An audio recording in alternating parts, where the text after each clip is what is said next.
that this will be, here we go. So if you can acknowledge that you're okay with being recorded. And we will be sending this out to those who were not able to join us as well. I'm going to introduce our panel in just a few minutes. But again, for those of you coming in, my name is Melanie Sachs. I serve on the Taxation, Energy, Utilities, and Technology Committee, and as well as on the working group for the Maine Climate Council for building infrastructure and housing. So these issues are very near and dear to my heart. And the reason we're having this today is because of you. People have emailed me about environmental issues more than any other. And so when I saw the chatter and the concerns about PFAS coming in the community, I wanted to make sure that we had a chance to talk about it. And we'll go over that in just a few minutes. But first, Sergio, if you wouldn't mind going over just a few things with the technology here. I know many of us have done Zoom, but just in case, wanted to have you do that overview. Thank you, Representative. I thank you all for attending this meeting. It's really nice to meet all of you and see all these faces who want to learn more about PFAS and PFAS contamination. I just have three quick things to mention. One is please stay muted throughout the meeting. You can find the mute button on the lower left corner of your screen, or if you are on a phone, I think that's through #9, if I'm correct. We're gonna have a couple of places throughout the meeting for questions.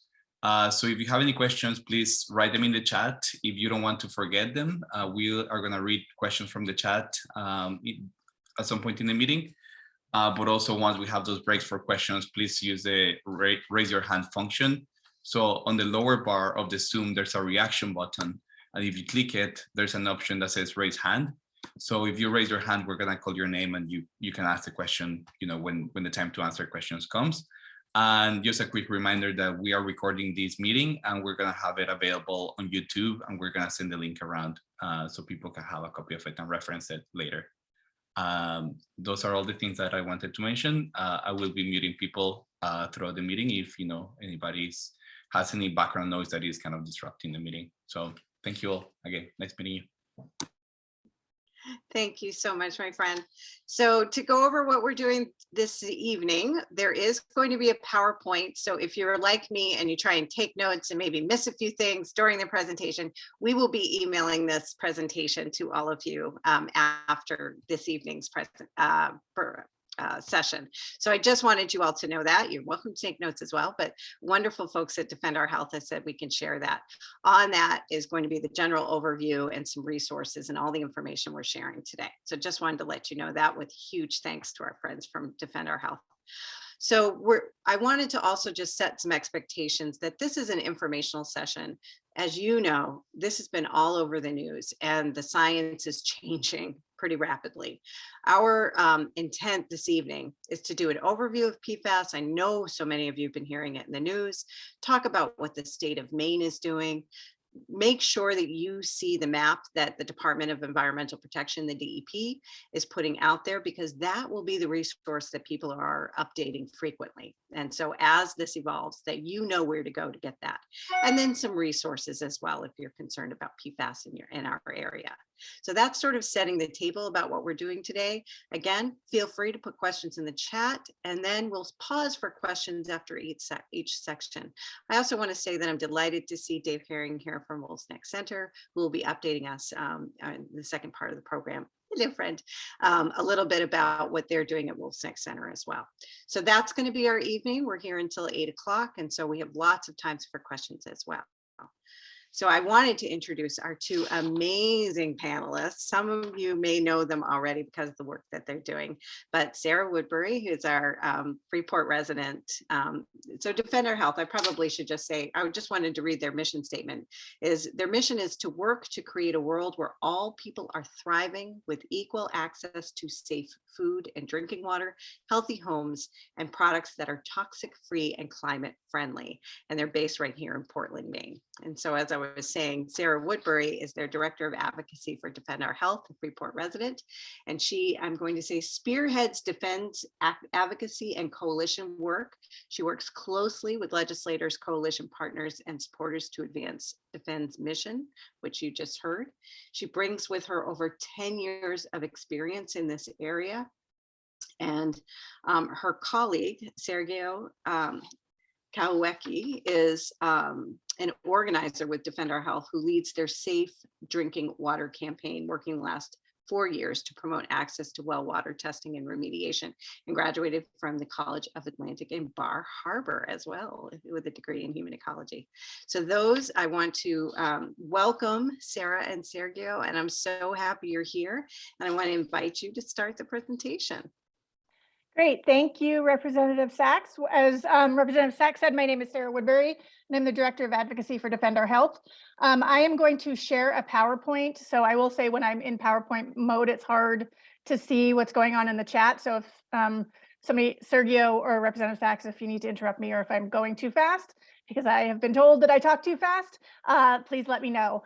As Representative Sachs said, I'm a native Mainer. I was born in Skowhegan. My grandparents had a place on Lower Flying Point, Nellie and Earl Woodbury, and my father, Robert Woodbury, inherited that property when they passed away.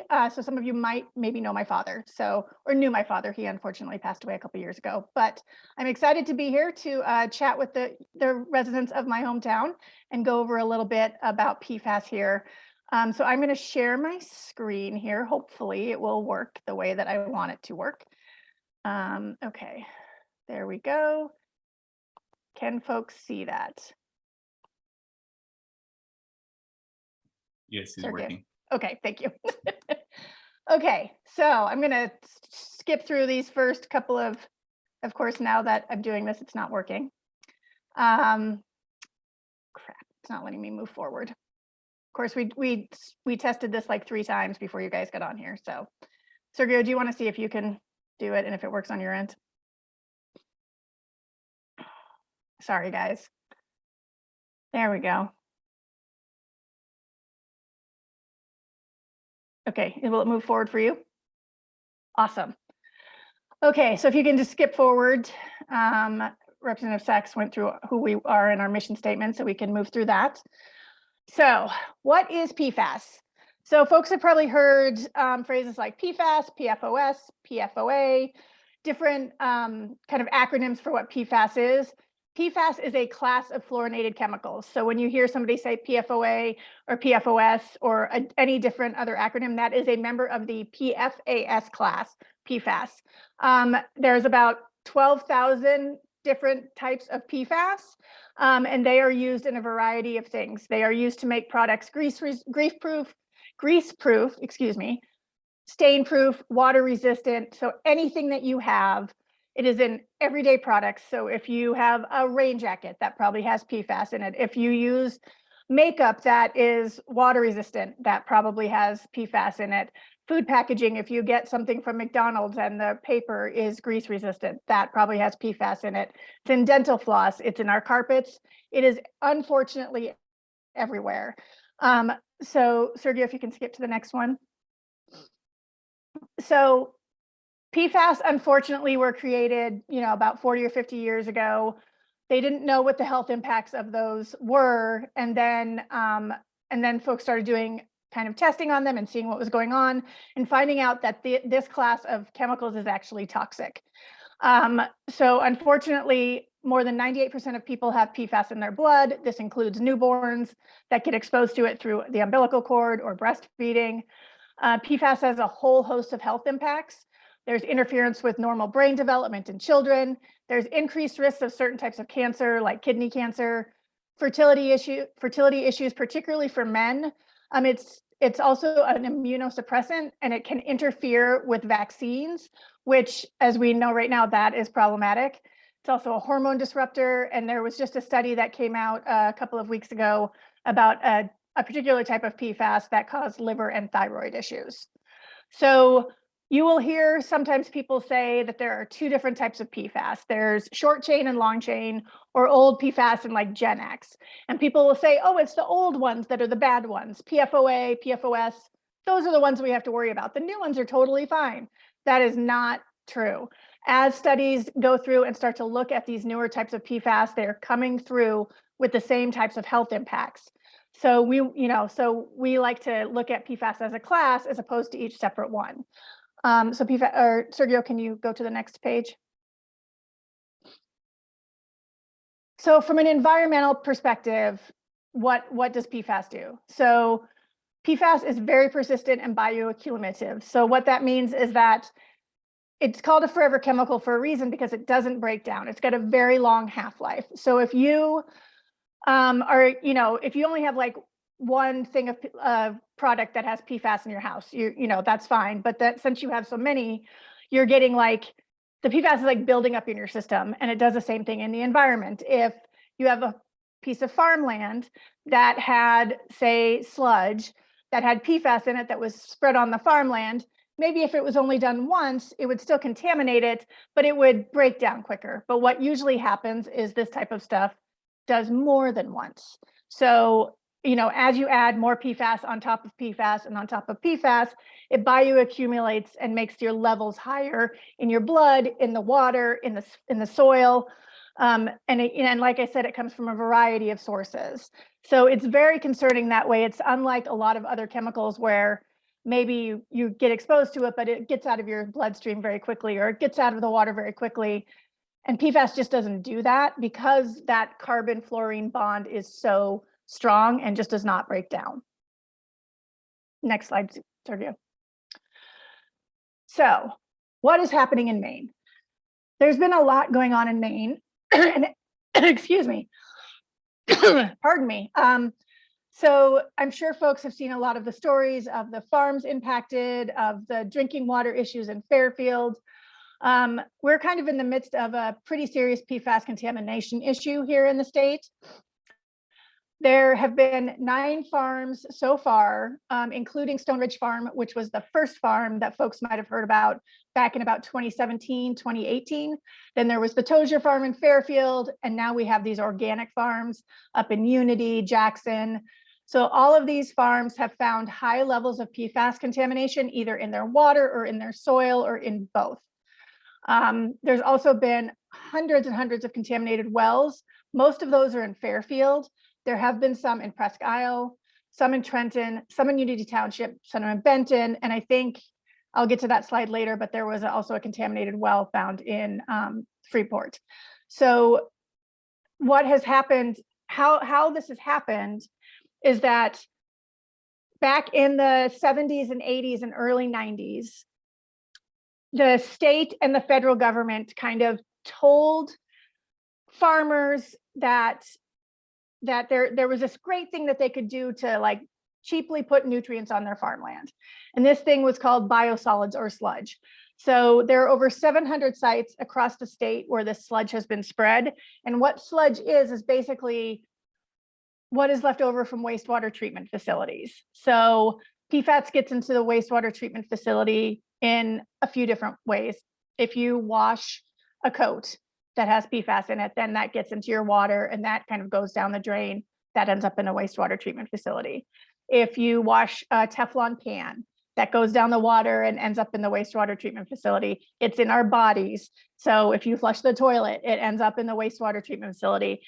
And what the state and the EPA said was, hey, there's all this biosolids is what they call it, but it's, it's sludge.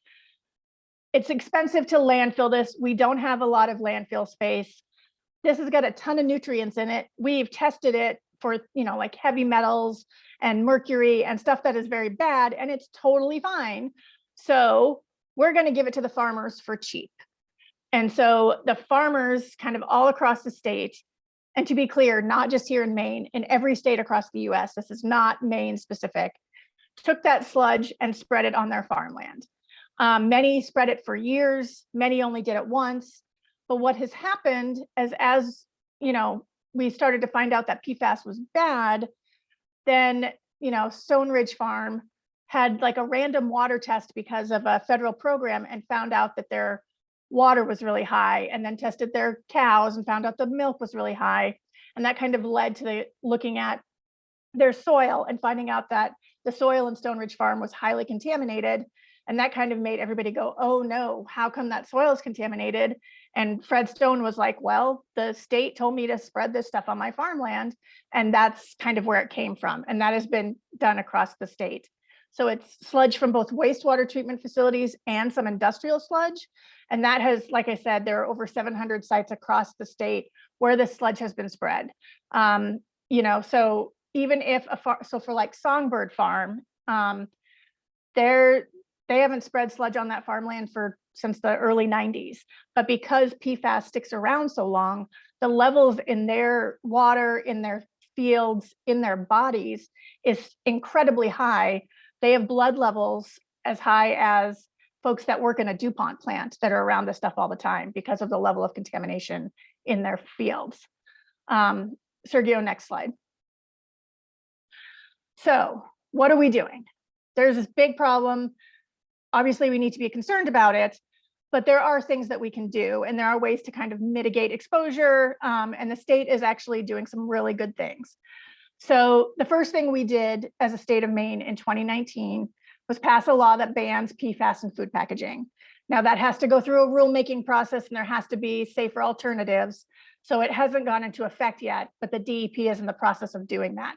They're in the process of looking at alternatives, making sure that places can still sell their products in paper or packaging that will allow it to be grease resistant or water resistant.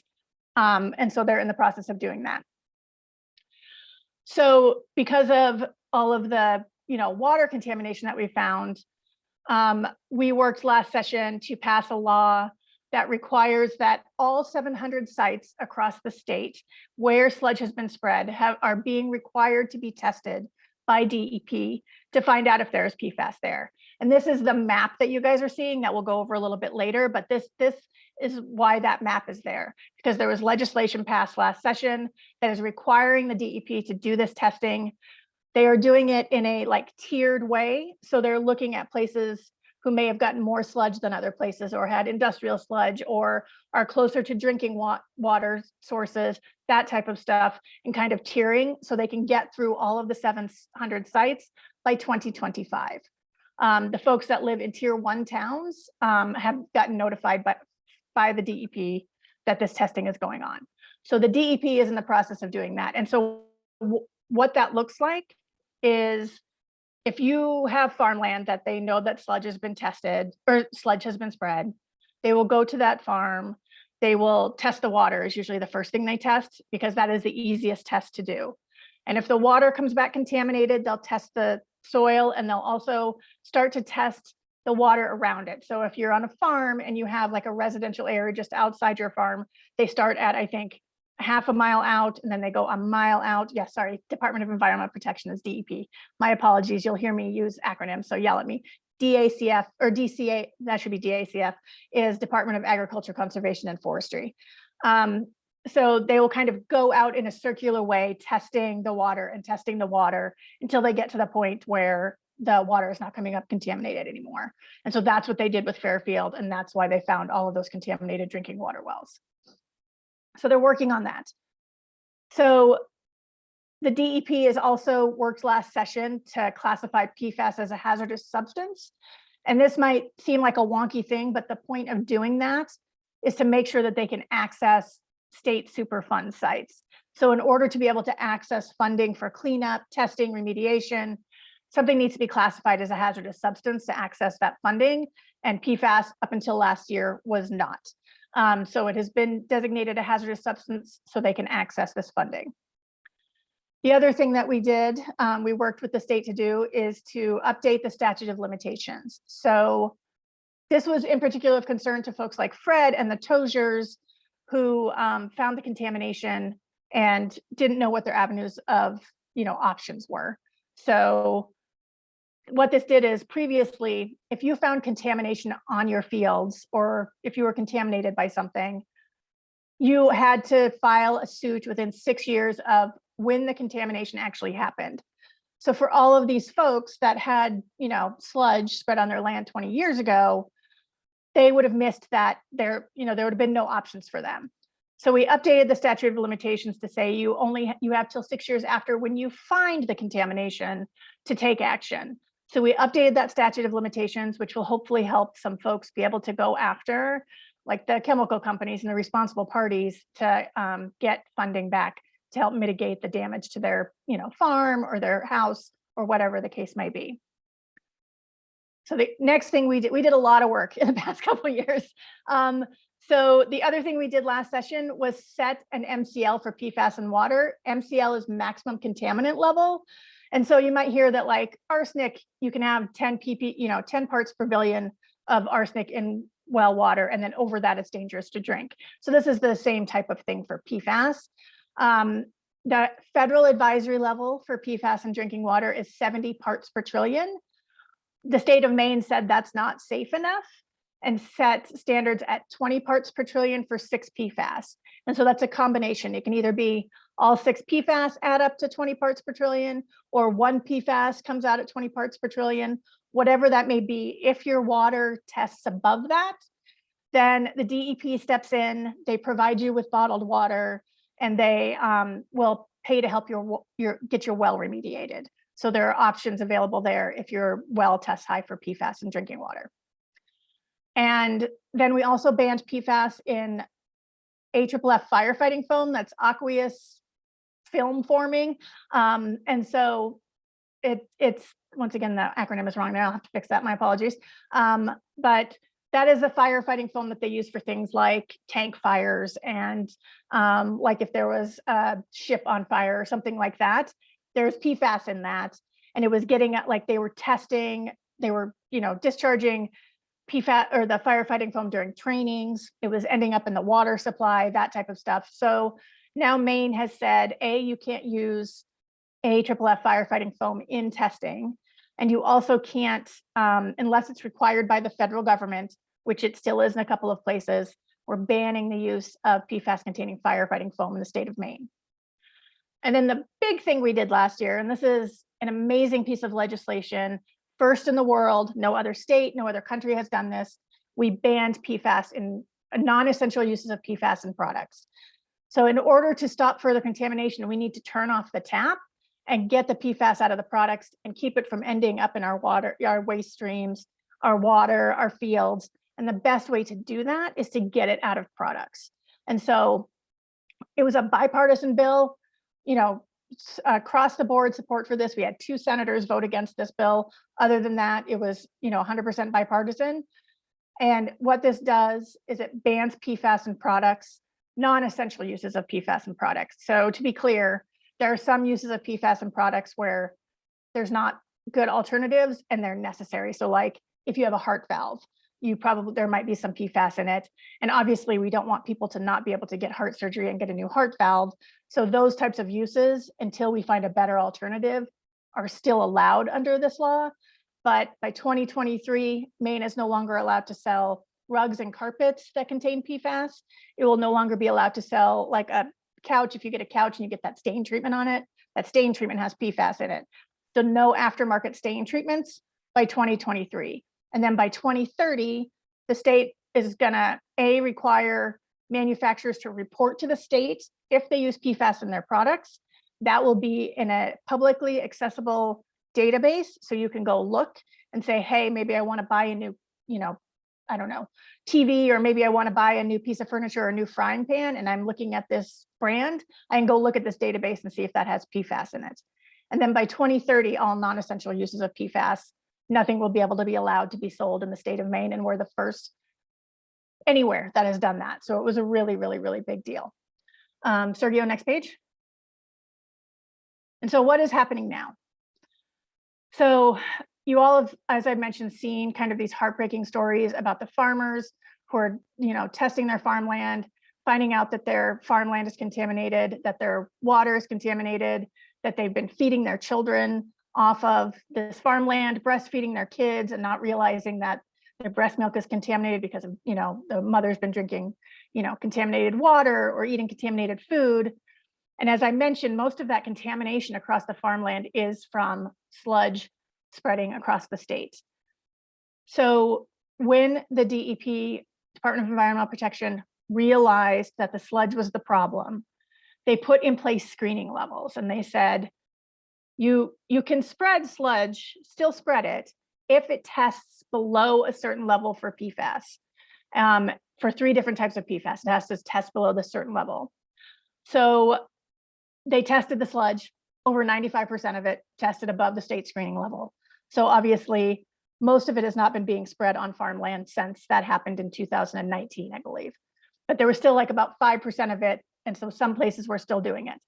But then what happened was, because municipalities have to pay a fee to landfill things, they were looking for cheaper ways to get rid of the sludge. And so some of it was going to compost facilities. And so they would send the sludge to a compost facility. The compost facility would mix in with other composting things and then either sell it in bulk to farmers or put it on the shelves in like Home Depot or Lowe's. And so people were buying this and putting it on their home gardens and putting it on their farmland and not realizing that it had PFAS in it. So we are working with Representative Bill Pfluger, who is an organic farmer, Senator Stacey Brenner, and some other folks to outright ban the use of spreading of sludge and sludge-derived compost on farmland. So what will happen, most of it is already being landfilled. That, like 5 percentage points I talked about will also have to be landfilled.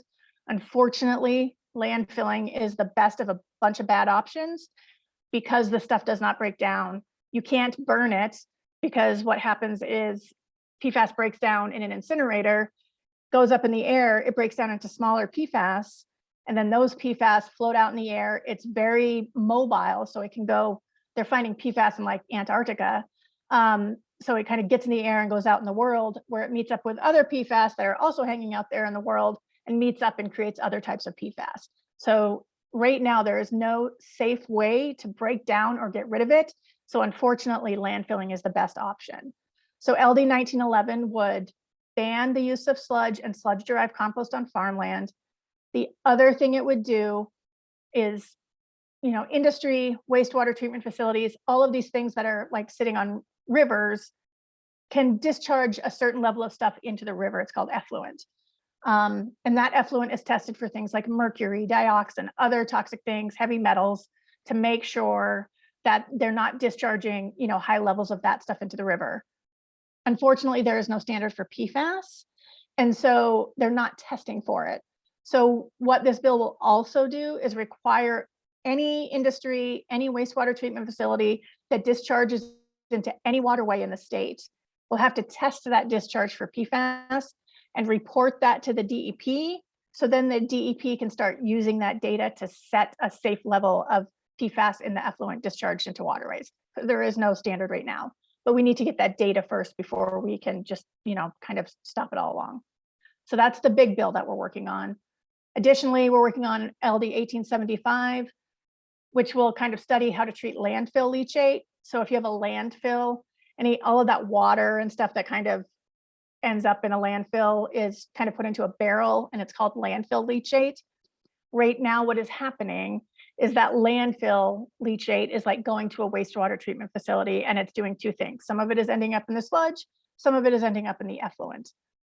So LD 1875 is particular to the state-run landfills, in particular because those state-run landfills, that landfill leachate ends up in the Penobscot River.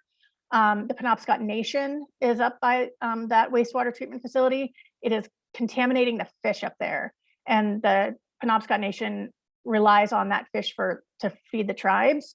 So they want to study how to treat that so that it doesn't end up in the rivers and contaminate the fish. So we're working on that. And then finally, sorry, I know I've been talking a long time, funding for impacted farmers. So we are working with Senator Brenner and Representative Pfluger and several other legislators to try to come up with some funding to help these farmers. Because if you've heard their stories, some of them are losing everything. Many farmers don't have good health insurance. If they can't plant, then they're losing income. They're not able to pay like their staff, the folks, their hands that are helping them on the farm. So we want to come up with a fund that would help with income replacement, buyouts if their farms are so contaminated that they can no longer farm on them. We're hoping to get some medical monitoring to help them keep an eye on their health for those that were exposed. And that medical monitoring would also hopefully go for the folks that are drinking through their wells. So that we don't have a bill number for that yet. We're going to ask for $100 million. We will see how that goes, but it is our hope that the legislature and the governor will realize how much money this is going to cost the state. Because the DEP commissioner, Melanie Sachs, told the Environment and Natural Resources Committee that Maine is looking at $10 to $20 million a year price tag for PFAS cleanup, and that does not include income replacement, health monitoring, or any of the stuff for farmers. So we're looking at a lot of money here, unfortunately. Fortunately, we have a little bit of a surplus right now, so we're hoping that we can spend some of that money to help our farmers who are disproportionately being impacted by this issue. Sarah, is this a good time to pause, or what's your next slide? Let me just go through one more slide. Great. Sergio, if you can go to the next one. So we just wanted to say what we found when we looked at the map for Freeport. So we're going to show you the map in a few minutes after we take some questions, but we just wanted to say that looking at the map, what we found was that there were 30 licenses approved to spread sludge in the town of Freeport. Now, just to be clear, just because a license was put out does not mean that it was actually applied. So I don't want people to get too freaked out, but just because somebody asked for a license doesn't mean they used it. So the map shows us that there are roughly 17 sites of the 30 licenses that were approved where sludge has been spread. And so far as the state is doing some testing, or residents have reached out to the state to do some testing, they've done 3 sites have been tested, 1 where sludge has been spread, 2 for groundwater and soil, and the water tested exceeds the state's screening level. And so kind of that's a snapshot of what's going on in the state. Sergio, I'm not sure if there's anything after this. Do you want to hit the next one? Okay, no, we can come back to this at the end. Great, thank you. So I just wanted to questions. pause here because that was a lot of information. We love us some Sarah Woodbury. So just about general questions about either anything to do with PFAS or any of the initiatives on the state.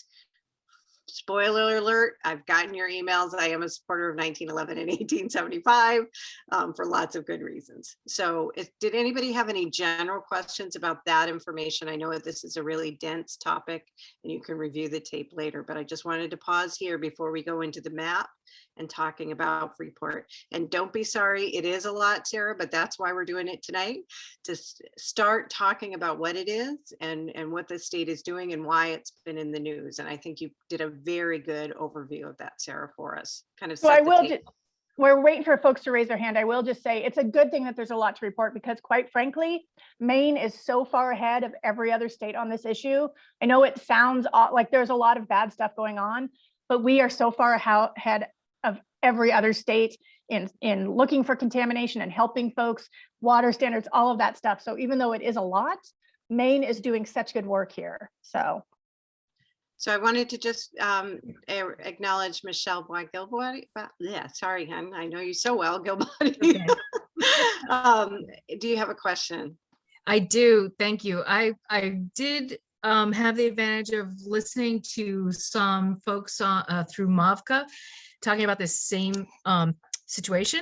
And one of the comments, or one of the speakers, was relaying that the half-life of these PFAS, and I know it's, well, first of all, thank you for sharing all this information. Okay, that's the first thing. We totally need a knife and fork to break this down. There's so much information, right?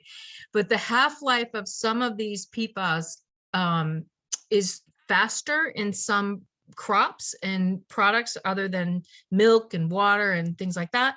And so because it's such a broad spectrum problem with foodstuffs as well as water, and I'm wondering about the comprehensive plan, and maybe this is answered in the tiers, but the comprehensive plan for all of those pieces, because obviously you can, a half-life in a wheat product, you can produce that, later on it's cleaner and you'll be able to sell it as a farmer and so on and so forth. So are there levels of mitigation for everybody so that it's just not one size fits all kind of remediation for all of these issues, I guess, is my question. Yeah, you're correct. It's not a one size fits all. Unfortunately, different PFAS have different half-lives. They have different toxicity levels.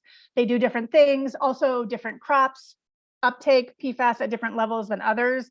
I think it's, I don't want to get the tribe wrong here, but I think it's the Micmac tribe has been doing a lot of interesting work around PFAS and hemp, and is showing that there's not a lot of uptake of PFAS and hemp. So you're correct. It's not a one size fits all. This is where Maine being out in front kind of puts us at a little bit of a disadvantage, because those standards are not set for every single thing. Like they can talk about, they have a good idea in like deer and beef and milk and dairy and stuff like that and drinking water.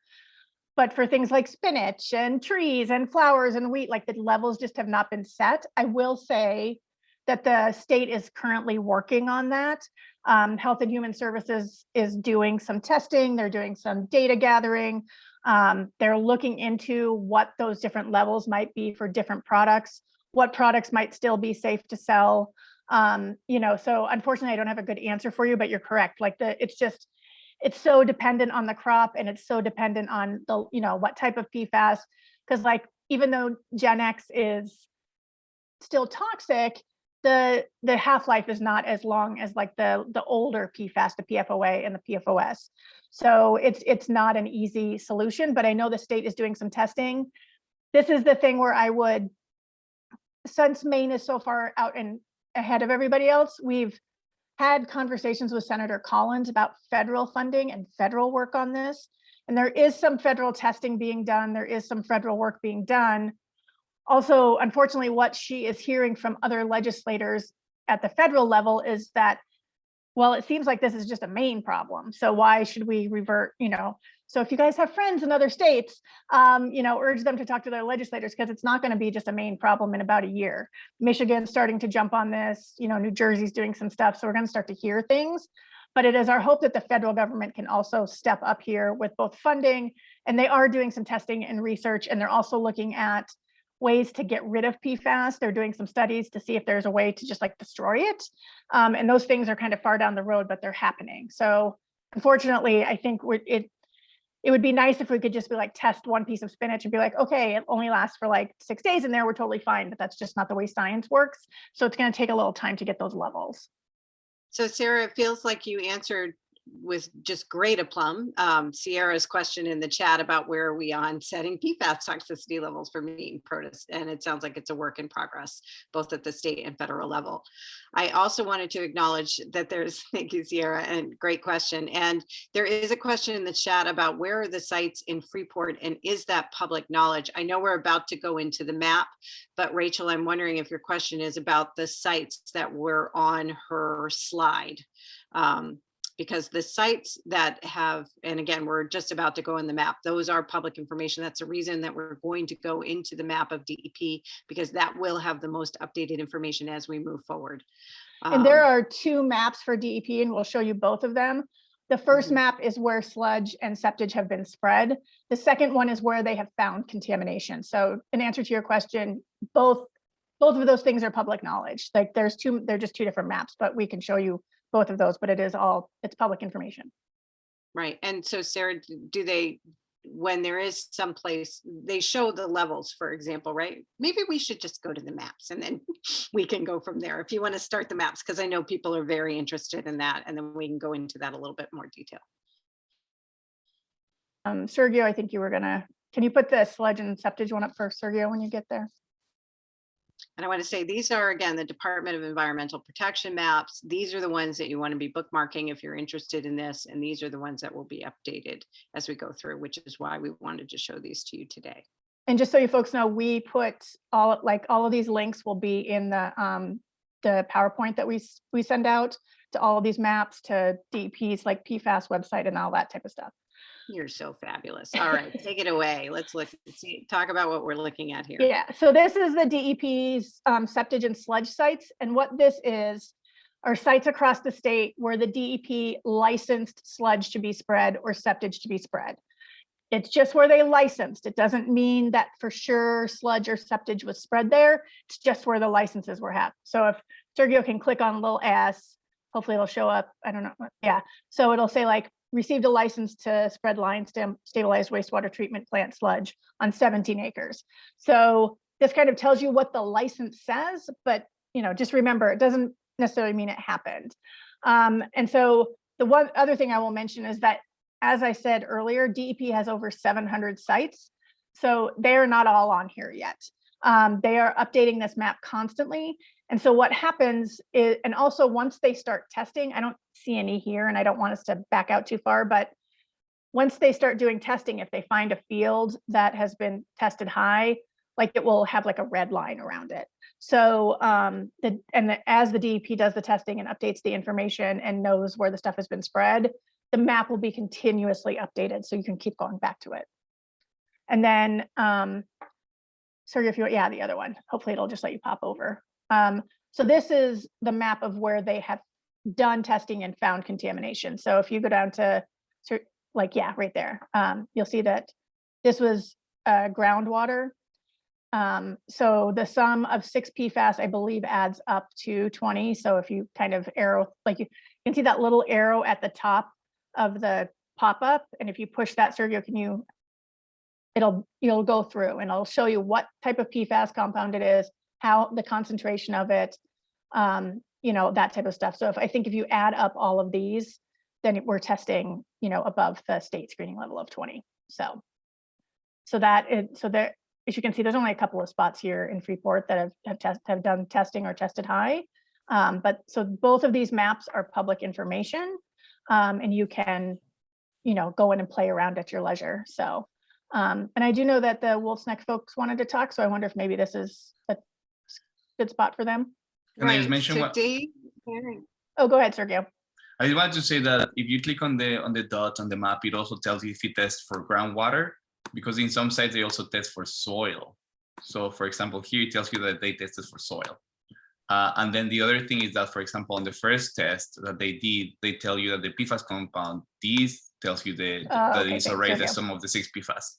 And the unit, this is a little tricky because the unit is nanograms per liter. And I think that amounts to 1 nanogram per liter is 1,000 parts per trillion, which is the maximum contaminant level unit that we use mostly. So you have to multiply this for 1,000. And that tells you how much PFAS they found in the test. Just wanted to mention that. Right. So before we get to Dave, thank you for being here, Executive Director Herring. I just wanted to see what questions people had about this. I see there's one in the chat is from Ingrid. Hello, Ingrid. Is there research done to see if there are chemicals that it perhaps would bind with and become non-toxic? So you talked a little bit about that, Sarah, in terms of mitigation. I don't actually know the answer to that. My apologies. I don't believe, I'm going to say I don't believe so, but I can certainly look into that. Mostly just because I think in all of the stuff that I've done, I would have heard that, since I'm in like every PFAS conversation known to man these days. And I have not heard of something like that, but I can certainly check into it for you. Great. Any questions?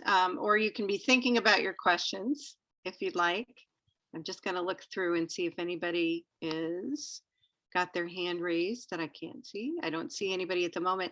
So while you're thinking about this, we'll stay with the maps for a few minutes, but I did want to invite in Dave Herring, who's the Executive Director of Wolf's Neck Center, to talk a little bit about the testing and results that they've had on this beloved place here in Freeport.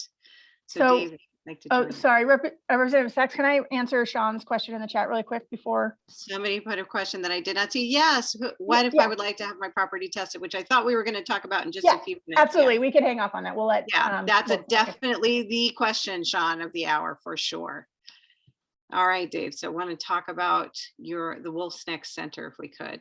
Sure thing. And good evening, everybody. Thank you so much, Representative Sachs, for hosting this discussion, and to Sarah and Sergio for all of your great work. Wow, you guys are seriously knowledgeable about this stuff. It's amazing. I mean, I don't know if 2 or 3 years ago, I don't know if your level of knowledge was this great. If it was, kudos. But my guess is you're like a lot of us. You've had a steep and rapid learning curve here over the last few years. So thank you for all of your work and your knowledge. It's helpful. And first and foremost, we're learning. We're learning just like everybody else. And as a land place-based organization and farm, certainly this is a tough time in Maine, because it's hard to see our farm friends and community suffering and struggling like many of them are, and it's real for sure.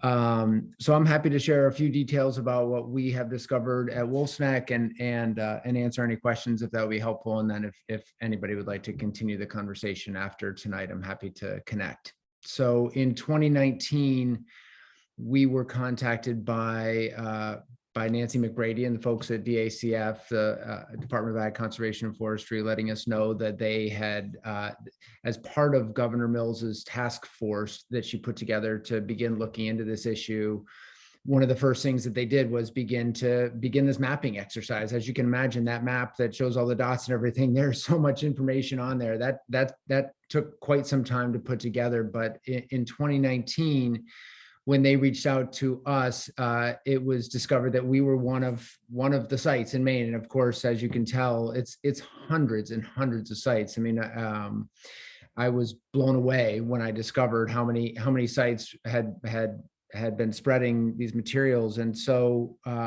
what we discovered at Wolf's Neck was that between 1988 and 1998, there were several sites on the property that were licensed.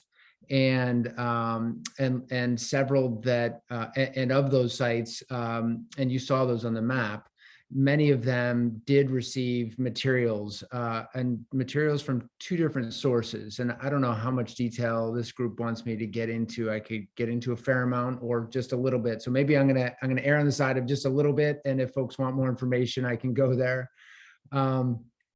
Anyway, we quickly went into a round of testing with support from DEP in 2019, as well as DACF. And at that time, we had well water tested from from, I don't know if it was all wells on the property or if it was 3 wells on the property. I think we started with 3 just to see what we'd find. And we tested several sites, maybe as many as 10 for soils. And then later we went back and actually did testing of the milk as well.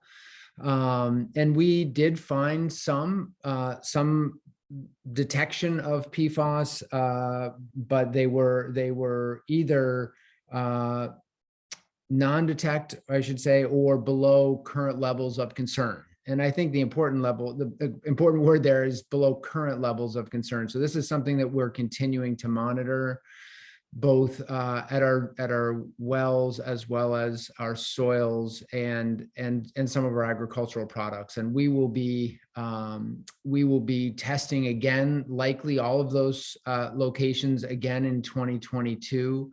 We brought a new dairy facility online, folks probably know, in 2019, and so they recommended that well had just been drilled 6 months prior, and so they recommended that we come back in a couple of years as it has more time to likely have groundwater leaching into it, et cetera, to test it again. And so we were relieved to discover that even though there were some detections, which as you heard from Sarah's report, is not unusual. It's not unusual for us to have it in our bodies, and it's everywhere. But the detections were far below levels of concern throughout the property in each of these sites and each of these types of tests that we took.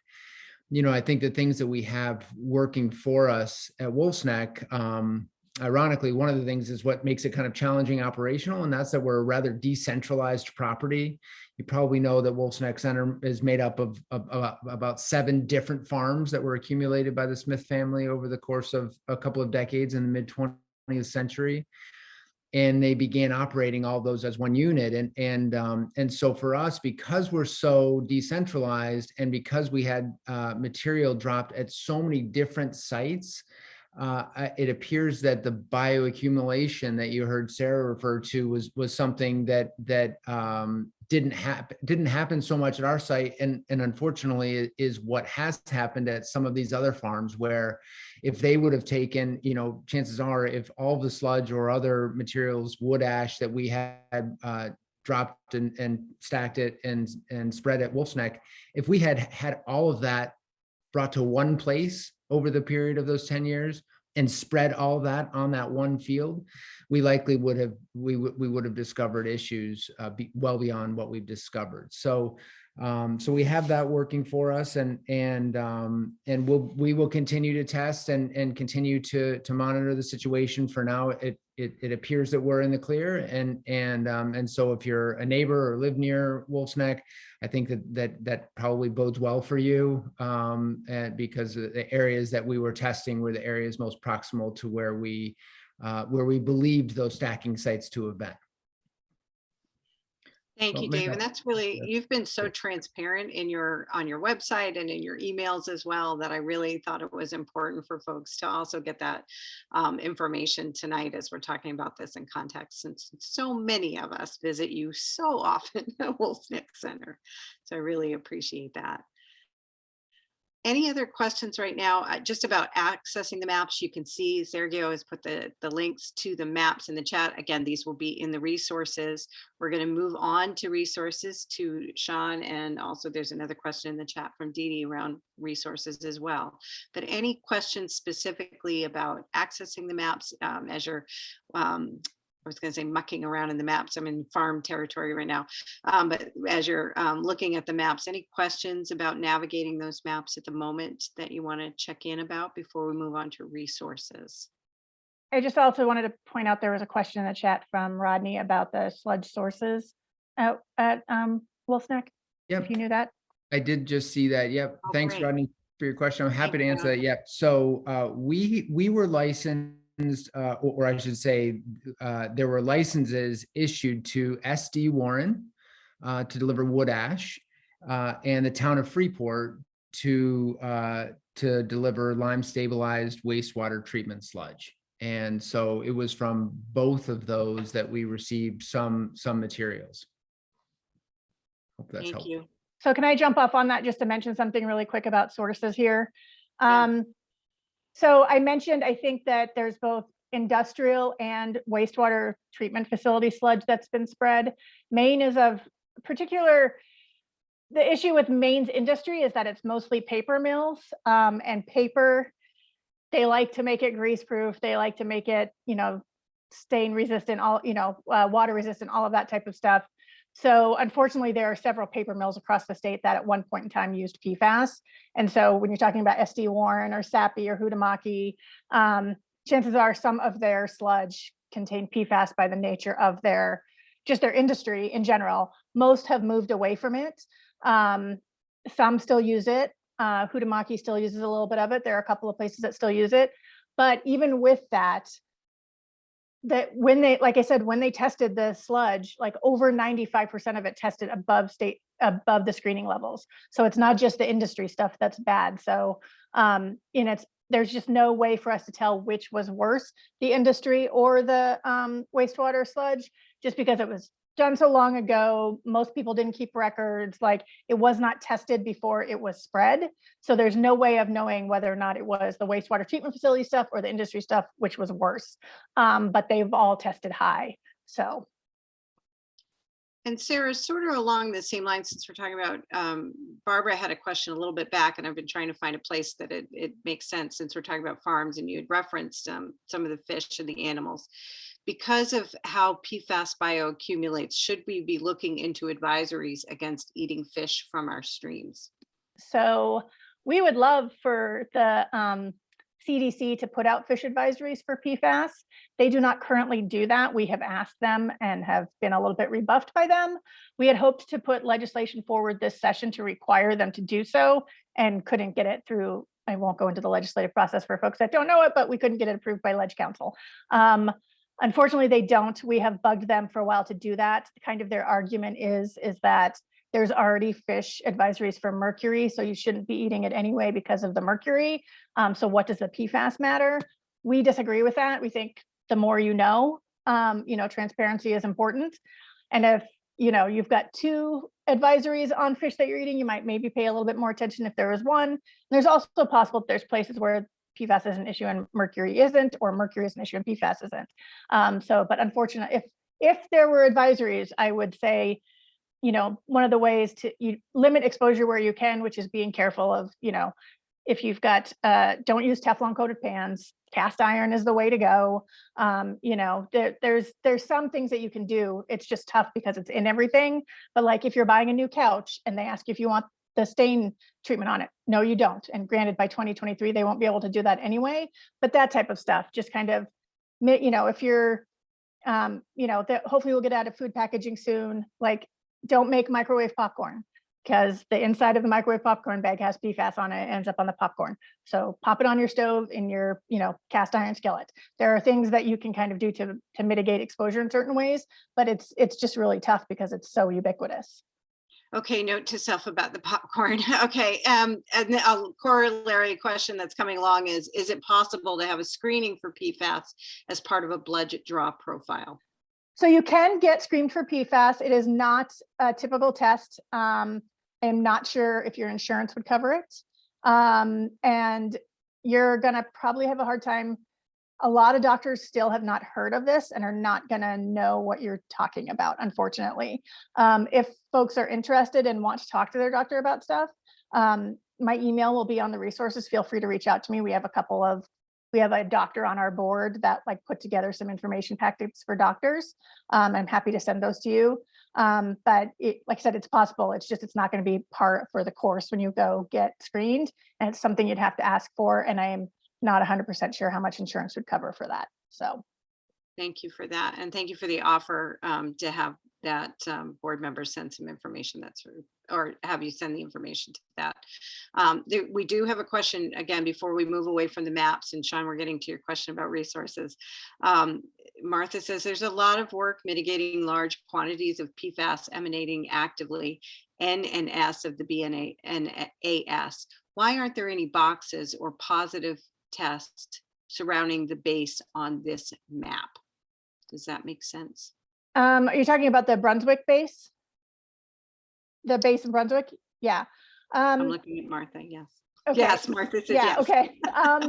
Well, probably because they're not gonna, like, that's a different issue, because most of the contamination around the Air Force Base and any bases is from the firefighting foam I mentioned. It's discharged in that testing, and they've utilized it as testing on military bases for a very long time. So that is generally the source of contamination for that type of stuff. So they're not going to be testing the fields around that, because that's not where the sludge has been spread. So the testing that they're doing right now is around like sludge testing. It's not going to be discharge from a AFFF firefighting foam. It's kind of a different thing. And that's, I know that's and also, quite frankly, if that's on the base, that is the Department of Defense's issue, not the state's. So DOD is doing some work around PFAS contamination around various bases. I'm not 100% sure what's going on with Brunswick, but I know it's on the list. And there's a big study that's going on at Peace right now, looking at like exposure rates and stuff for folks that are like on military bases, which will hopefully lead to some action around Brunswick. But that is a different source. It's controlled by a different group of people, all of that type of stuff. So, yeah. And before we move away from the map, Kate, we'll get to your question in a second, but Josh is asking, as you click on the map, and Josh, I had the same question for them, as we click on the map where PFAS has been tested and detected, how do we lay people know what levels are acceptable and what are too high? So if you're clicking through and you see groundwater at this level and soil at this level, where is that frame of reference, Sarah or Sergio, either one of you?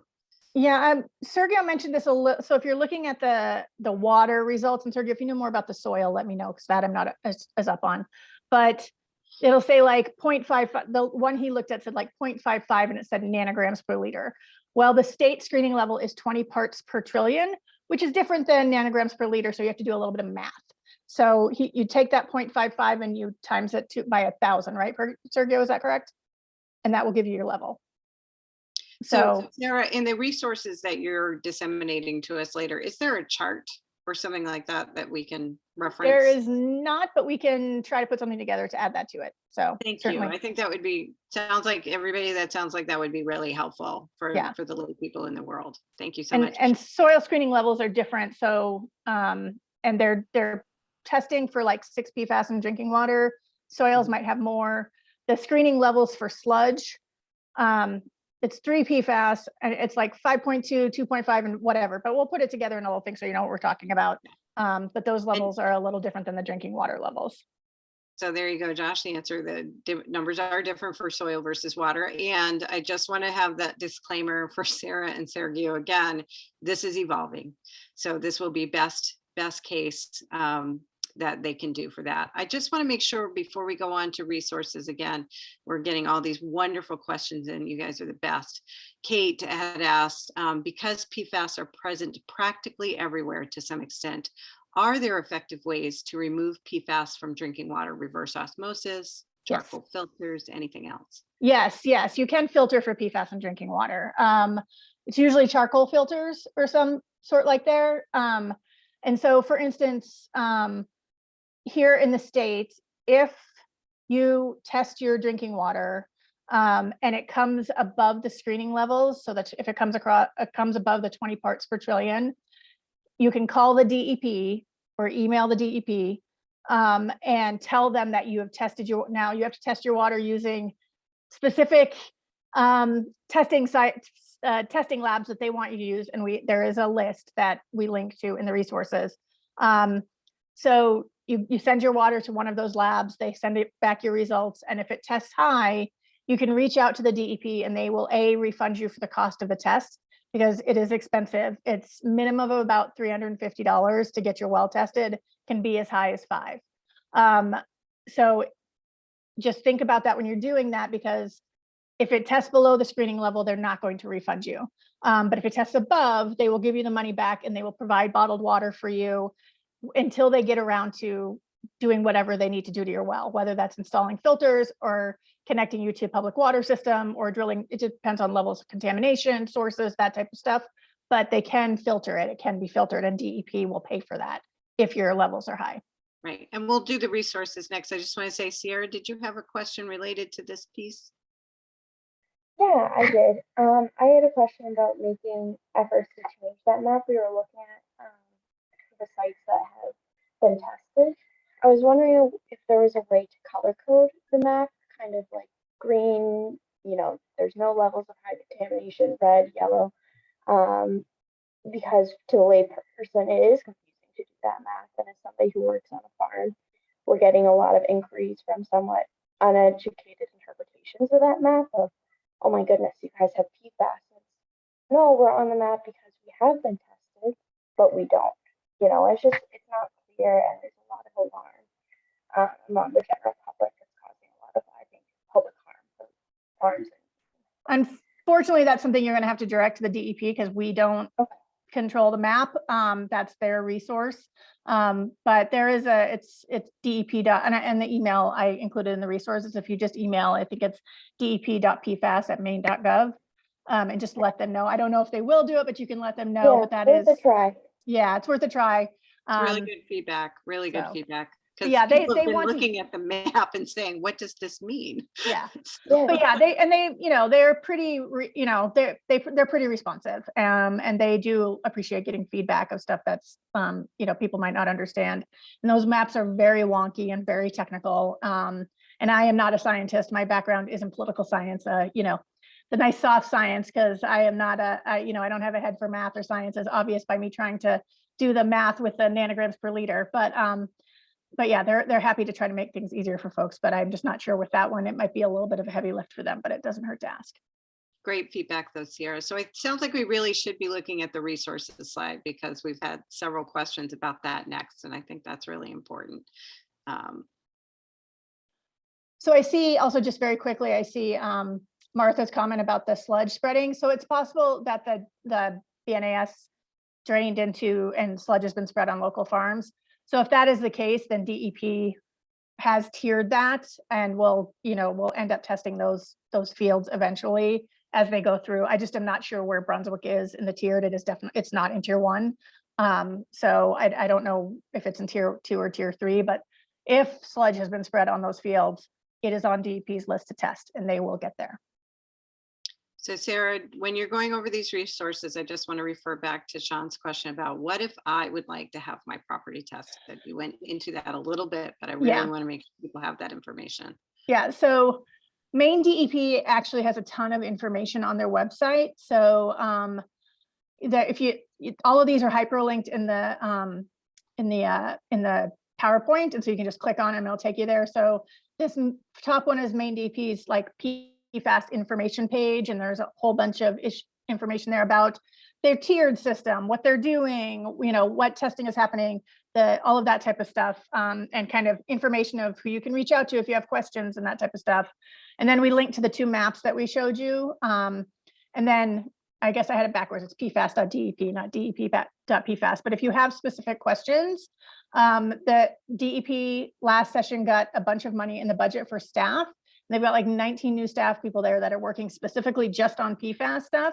And so they've been pretty responsive. They haven't hired them all yet, but they're in the process.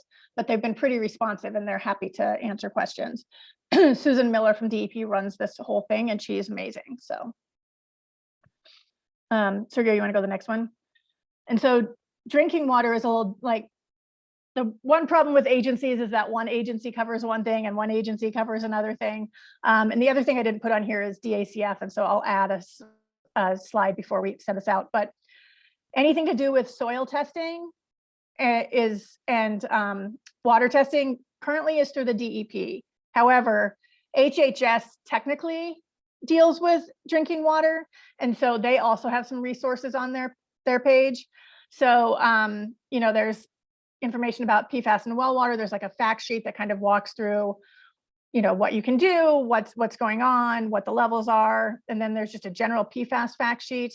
And then this is what I mentioned. If you want to pay to get your water tested yourself, this is the list of labs that you have to go through to get your water tested. Currently in Maine, there is not a lab that tests for PFAS, so it will have to be sent out of state. And there is a backlog. So if you're sending your water in, just be aware it's taking a month, if not longer. But if you want to be reimbursed by DEP for the test, this is one of the labs that you have to use. And then there's also a little bit of information about PFAS in public water systems. Part of the legislation that was passed last session that set that 20 parts per trillion standard in drinking water also requires the department, in this case, Health and Human Services, to test all public water systems to make sure that they're okay. And if they're not okay, to put filters on them so that they are okay. So if you're on a public water system, your water is going to get tested automatically and like all of that stuff will be taken care of. So you don't need to kind of worry about that on your own. The state is doing that as a matter of course because of legislation passed last session. And then the next page is just our contact information. So Sergio, who's been so helpful here tonight, is like our expert on well water testing. He can help you if you want to get your well water tested. And I'm happy to answer any other questions. The other information I forgot to put on here that I will is Department of Agriculture, Conservation and Forestry. They are the ones that are like helping the farmers. They're the ones that are dealing like if your irrigation ditch, like your well that you use to irrigate is contaminated, that will go through ag instead of DEP, because DEP deals with like human health and ag is dealing with like farm health. So if you're getting your wells tested, DEP will take care of the one that services the humans. DACF will take care of the one that services the animals or your farm products or that type of stuff. I know there's a lot of moving parts and it's really confusing, but they're also very good about talking to each other. And so if you end up in the wrong place, they will send you to somebody else.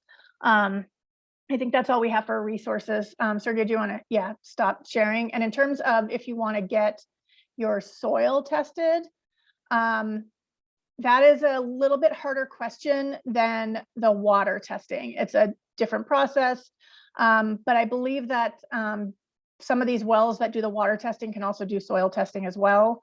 I think DACF has some information on their website. I'll make sure to put that in the resources. It's a longer lead time. It's more expensive. Like drinking water is $350 minimum.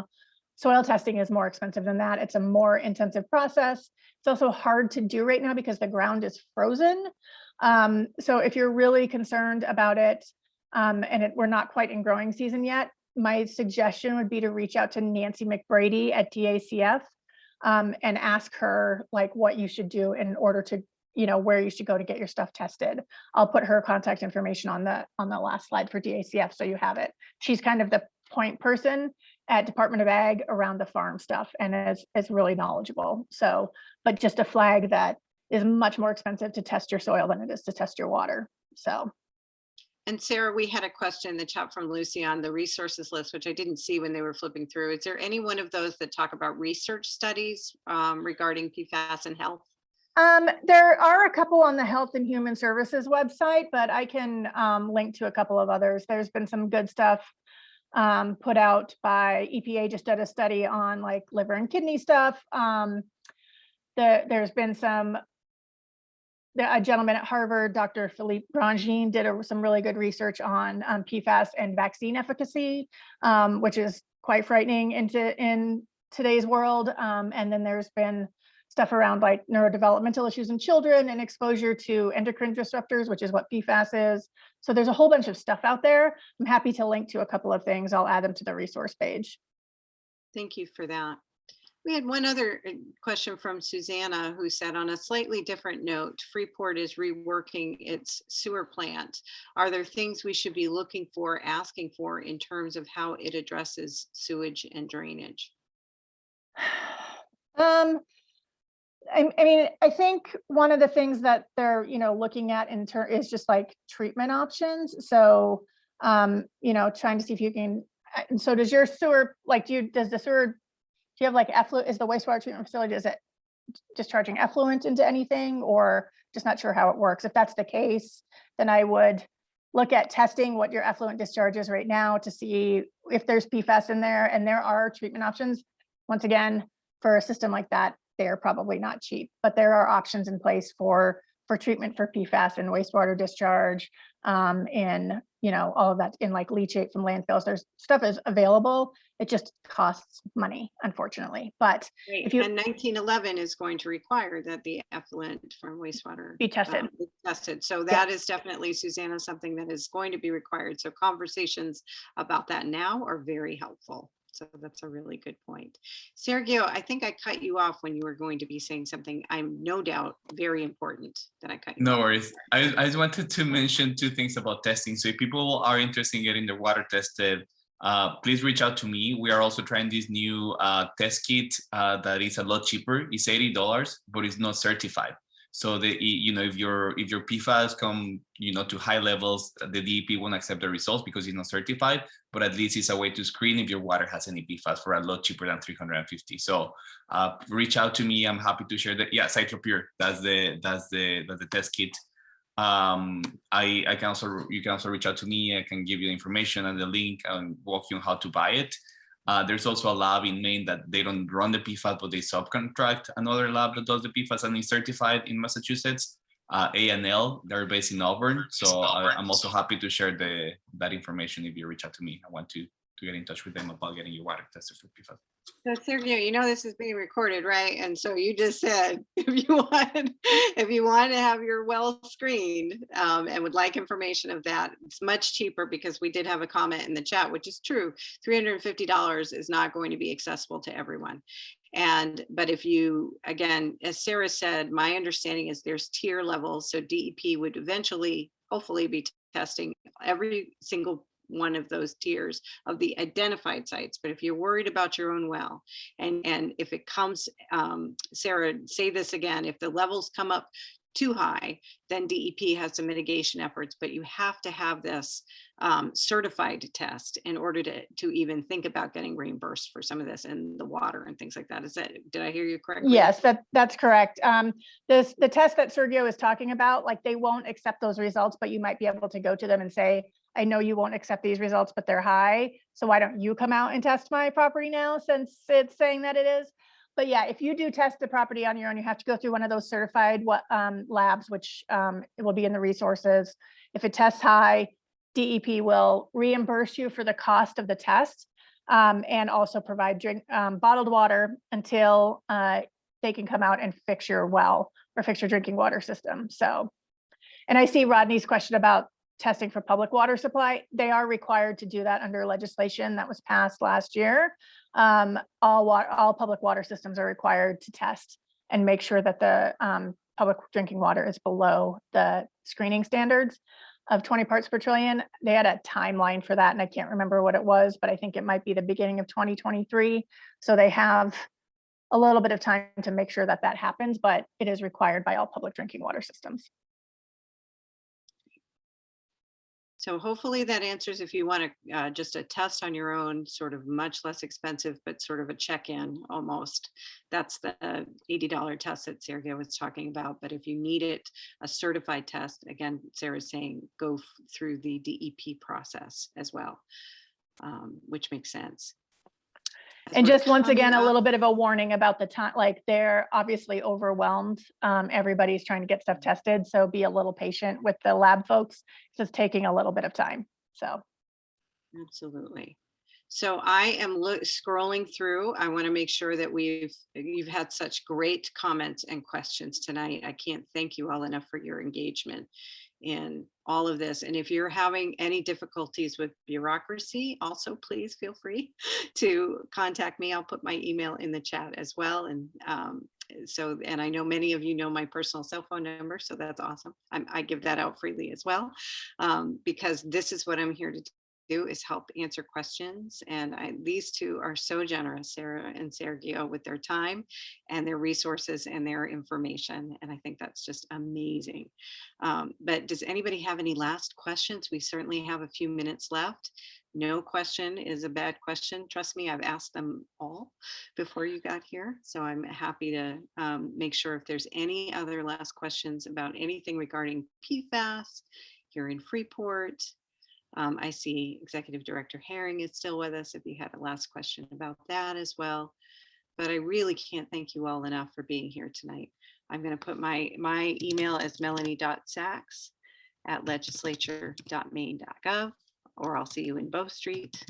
And I will just say, we will be sending, so we taped this, as we mentioned, it was being recorded. We will share with everybody. We'll send it to Representative Sachs so that she can get it out to everybody. The link to the recording, so if you have neighbors that couldn't make it, as well as the resource, this PowerPoint that has all the resources in it. And I will also, I took the feedback, we'll add some DACF information and some health studies information for folks, so they have it. So hopefully tomorrow sometime we'll get that out as soon as we can get everything together. So. And Sergio and I are always available. Our emails will be in the PowerPoint as well, if you have questions or need assistance with something. Well, I just want to say from the bottom of my heart, thank you so much, Sarah and Sergio, for being here tonight. Thank you all for taking the time to get up to date as much as we can about PFAS. Keep those questions coming. If there's anything we can do to help, please let us know. But with that, I'll say thank you so much and enjoy your evening. Thanks, everybody.